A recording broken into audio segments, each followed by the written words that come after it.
We're heading to the side of Baltimore where The Wire was shot so that I can see what food deserts look like in America. You might catch the subway, carry the bags, and get up and walk. Imagine living in an area where the access to fresh fruits and vegetables is almost non-existent. That's what a food desert is, and there is so many in Baltimore. Baltimore isn't the only city with food deserts. 11% of Washington D.C.'s land area is considered a food desert as well. So why aren't grocery stores opening up here? And does anyone have a solution to fix this? We want to be a distribution site for this part of Ward 7 DC because, like Dexter was saying, there was going to be a Walmart that was going to be put up a few blocks down right there at the Maryland line, but Walmart backed out. The Food Empowerment Project defines food deserts as geographical areas where residents' access to affordable, healthy food options, especially fresh fruits and vegetables, is restricted or non-existent due to the absence of grocery stores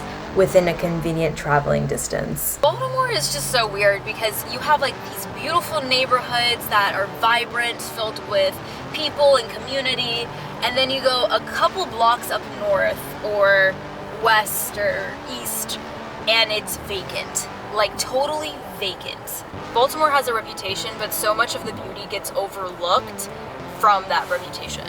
Currently, I'm driving through Fells Point, which is one of the nicer neighborhoods in Baltimore, and 10 minutes away is where they filmed The Wire. This is about a 2-mile drive, and the nearest grocery store is about 2 miles away, which doesn't seem far, but that's only if you don't have a car and it's not 20 degrees outside like it is today.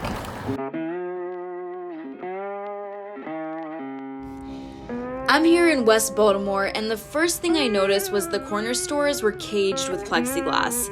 It's definitely there to prevent theft and keep the workers safe. Most of these corner stores are filled with junk food, but they have your basic necessities and many processed goods. These convenience stores are faster than going into a grocery store, and most importantly, they have your basic necessities the community needs, which for some may be a bus or train ride away, depending where in West Baltimore you are. Save-A-Lot is one of the only grocery stores in West Baltimore. It has a lot of processed foods and a fresh selection of veggies and fruits. But it's important to keep in mind that carrying processed foods is much more lighter, cheaper, easier, and calorie-dense than bringing home a bag of heavy fruits on the bus. Despite its challenges, there's so many people that are trying to make Baltimore into a better place. I am at M&R Grocery in East Baltimore, managed by Carlos. Many individuals rely on this corner store to quickly obtain their basic necessities. I had conversations with some of the regular customers to learn about their experiences with the lack of quality grocery stores in the area. Like my father wasn't really there, so my mother had to really go to the market and get food for us, carry it back. Feel me? Sometimes we'll help what she'll do on her own, but she might catch the subway, carry the bags, and get up and walk. Because we only had to catch like one train or a bus to go to the market. Save-A-Lot, they got a little bit of fresh fruit, but it's not like a lot of fresh fruit. Some stuff in there is fresh. It ain't like going to Sprouts, you feel me? Like, my mother being a single mother, she wanted to always make sure that we had like home cooked meals and stuff like that. Cause I'm the youngest of 4, you get what I'm saying? My mother like older, like my grandmother age, you know what I'm saying? Shout out to Carlos, who owns the bodega that brings such a warm and welcoming environment into his store. Everybody knows each other here, and I really love that.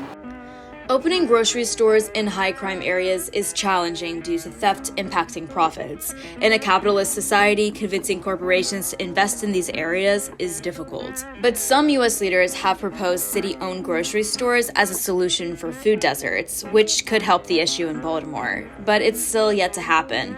Washington, D.C., particularly in Ward 7 and 8, also faces challenges with food deserts. I haven't seen too many grocery stores develop, and even more so, I've seen the local grocery store kind of deteriorate, right? Had experiences where I'd even go to the local grocery store and there'd be no shopping carts to shop with. So that, for me, highlights how food is an important value in Ward 7 at least. The corner store is a business, that's what I realized.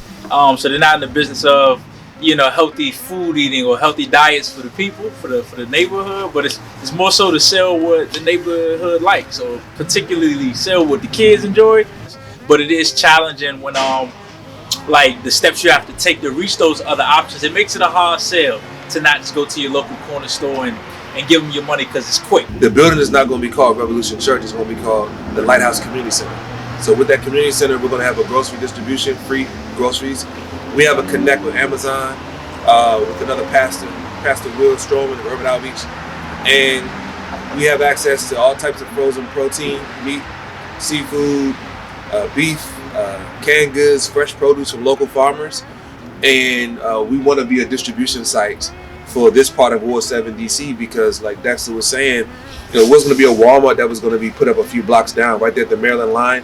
The Walmart backed out. I was at an ANC meeting a few years ago, and our mayor here in DC, Mayor Bowser, was there at that meeting, and she said that Walmart backed out because they said there was too much theft in the area. You know, I think addressing the issue as to why people steal food. Do people steal food just because they want to steal food? They steal food because they don't have the means to afford the food. We have a food deficit issue. Food apartheid is a term that's often used, food desert. So as the Lighthouse Community Center, we want to be a part of the solution. So if you really want to see how far the food desert goes, how many neighborhoods are around here that don't have a grocery store? So the corner store, the liquor store is kind of the grocery store, but as Dex was saying, you don't get the nutritious food. And then even the Safeway that's over on Benning Road, they got better, but they used to have expired food in there, overpriced food, because a lot of people are using their food stamps. And it's like, well, they know people using their food stamps, they're going to jack up the prices. I'm here at the community garden and I found that it was covered with snow. So then what do people do when it's covered with snow? I mean, now there's no vegetables or fruit in the winter. We need some kind of solution for that, right?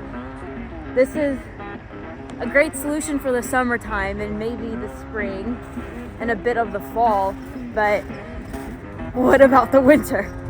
Yo, I can't even be outside, my hands are freezing.